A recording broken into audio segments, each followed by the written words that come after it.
नमस्कार। आइए आज सुनते हैं सुभद्रा कुमारी चौहान की लिखी कहानी दुनिया। मिसेस चोपड़ा की बड़ी बड़ी आंखें सजल हो गई। उन्होंने रूंधे हुए गले से कहा, रामेश्वर बाबू, दुनिया इतनी एकतज्ञ है, मुझे न मालूम था। इसके आगे वह कुछ बोल न सकी। मैंने सांत्वना के स्वर में कहा, खैर, आप इन बातों पर अब कुछ ध्यान न दें। एक सच्चे हितैषी के नाते मैंने आपको केवल सचेत कर दिया है। मैं आपके ही सामने अधिक क्या कहूँ, परंतु कभी कभी क्रोध आ जाता है और रोके नहीं रुकता। अभी निमंत्रण की लिस्ट में उन लोगों का भी नाम देखकर मैं अपने क्रोध का संवरण न कर सका और इतनी बातें आपके सामने कह दी। किंतु फिर भी मैं आपसे अंतिम निवेदन यही करूंगा कि जिसे आप अपना हितैषी समझती हैं, वह आपकी भूल है। वे ही लोग जो आपके सामने बहुत घुल मिलकर सज्जनता का स्वरूप रखकर आपसे बातें करते हैं, बाहर न जाने कितनी बुरी बातें वे बकते हैं। अब तो निमंत्रण जा चुके हैं, फिर भी आप जो कुछ कहें तो मैं उलटफेर करने को तैयार हूँ, मिसेस चोपड़ा ने कहा। उनकी आवाज भारी, चेहरा विवर्ण और आंखें लाल थी। मैंने कहा, अब तो उलटफेर करना ठीक न होगा मिसेस चोपड़ा, परंतु आगे का आप ख्याल रखें। इन नर रूपी पशुओं से आप जितने दूर रहें उतना ही अच्छा है। कहकर मैंने अपने घर की राह ली। जाड़े के दिन थे, रात के 10 बज रहे थे। अब भी नारायण क्लब में रोशनी थी। मैंने सोचा, चलकर देखूं तो सही, यहाँ इतनी रात तक क्लब में कौन कौन महाशय विराजमान है। साइकिल दरवाजे पर टिकाकर मैंने अंदर कदम रखा ही था कि मिस्टर शुक्ला दौड़कर मुझसे लिपट गए। आइए आइए रामेश्वर जी, कहिए, सब कुशल है? आप तो बहुत दिन के बाद दिखे। मिस्टर रामलाल ने आंख मारते हुए कहा, अरे भाई, आजकल तो ये बड़े घर के मेहमान हैं। हम लोगों के पास तक आने का समय इनके पास कहाँ, जब उधर से छुट्टी मिले तब ना।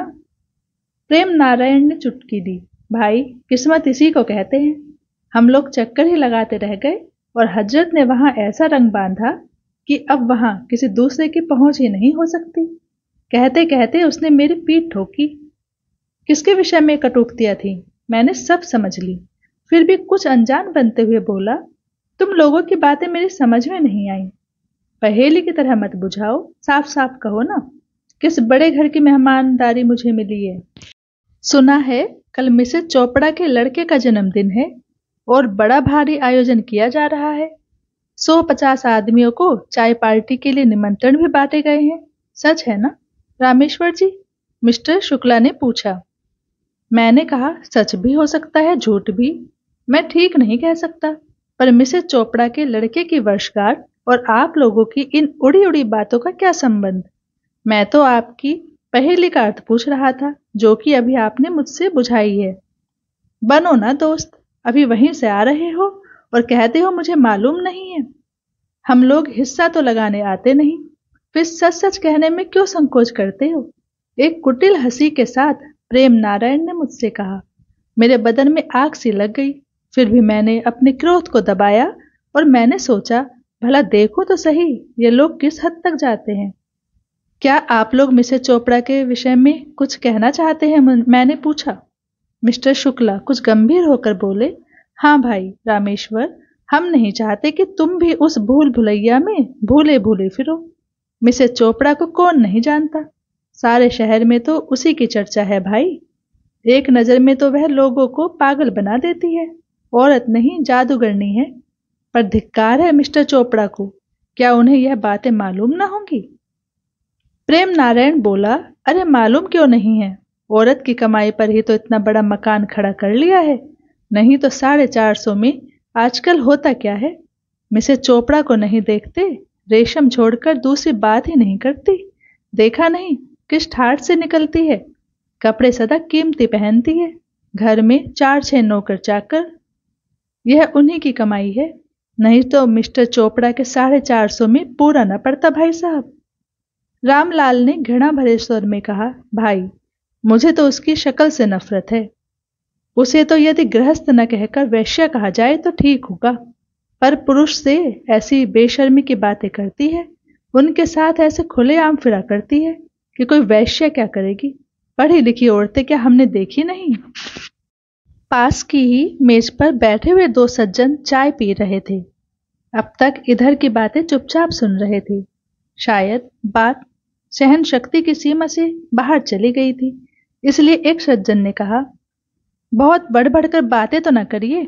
यदि आप लोग जरा ही पुचकारे जाएं तो कल से मिसेज चोपड़ा की जूतियां चाटने को तैयार हो जाएं। आप इतना बकते हैं तो कहिए, आपके पास प्रमाण है कि मिसेज चोपड़ा का चाल चलन खराब है? मिस्टर रामलाल के मुंह पर जैसे किसी ने थप्पड़ सा मार दिया। मिस्टर भगवती प्रसाद को देखकर वे जरा सा सकुचाए, बोले, आप क्या जाने, मुझे तो सब मालूम है। यह इतने आदमी जो कहते हैं वह क्या सब झूठ ही है? भगवती प्रसाद ने तेज स्वर में कहा, मैंने उन्हें आज 20 साल से जानता हूँ।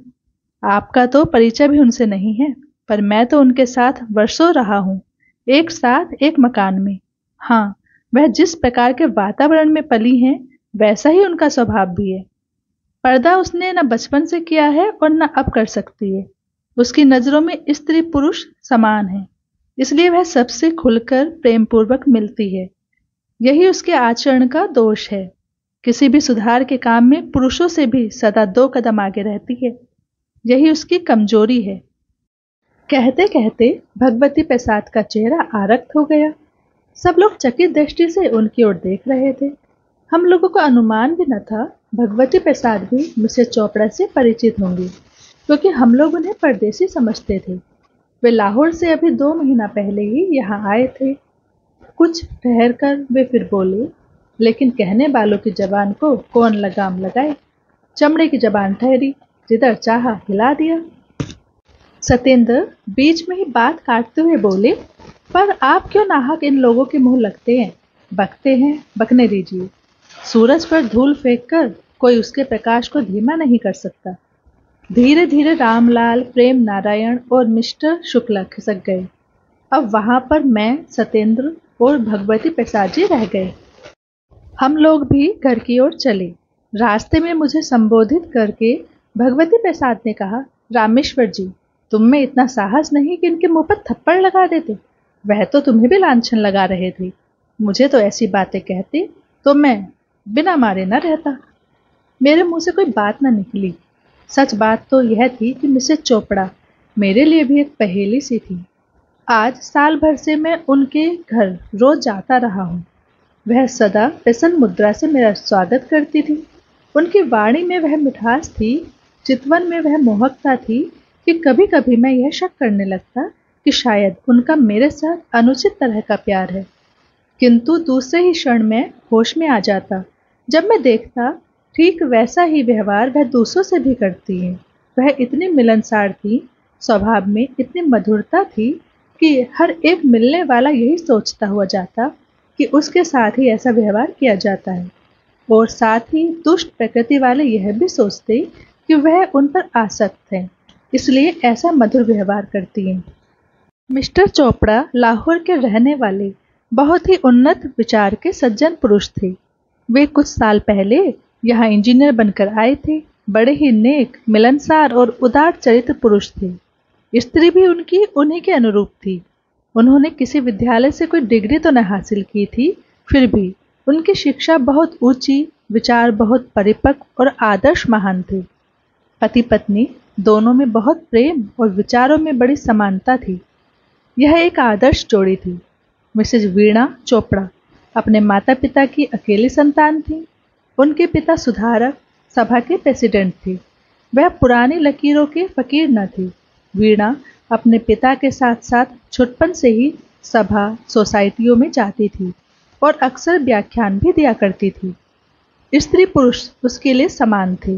वह पुरुषों से भी उसी प्रकार निसंकोच भाव से मिल सकती थी जैसे स्त्रियों से, लेकिन पिछड़े हुए समाज में वीणा का इस प्रकार निसंकोच भाव से पर पुरुषों से मिलना, अकेली सभा सोसाइटियों में चले जाना, किसी दूसरे व्यक्ति के साथ अकेली वापस आना पाप हो गए।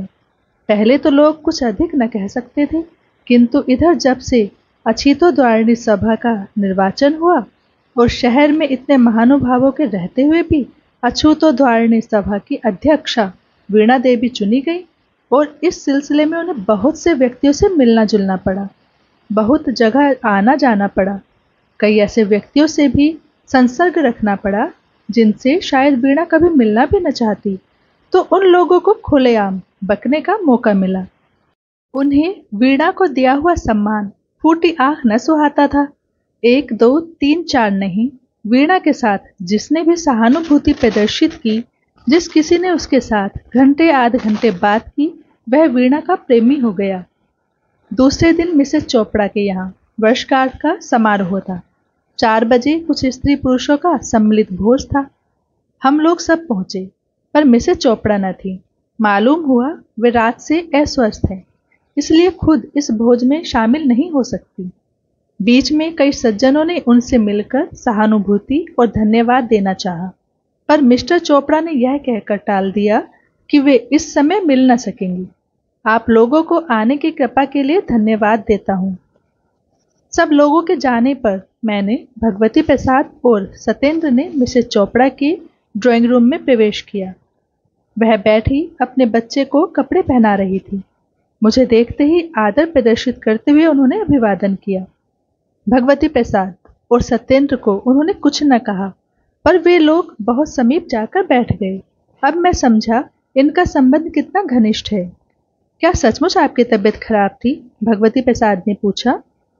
जी नहीं, पर मैं इन लोगों के पास बैठने में अपना अपमान समझती हूँ। अब तो भूल हो ही गई। अब आप देखेंगे कि मेरे यहाँ मेरे कुछ इने गिने मित्रों को छोड़कर कोई दूसरा न आ सकेगा। मिसेस चोपड़ा ने गंभीर स्वर में कहा।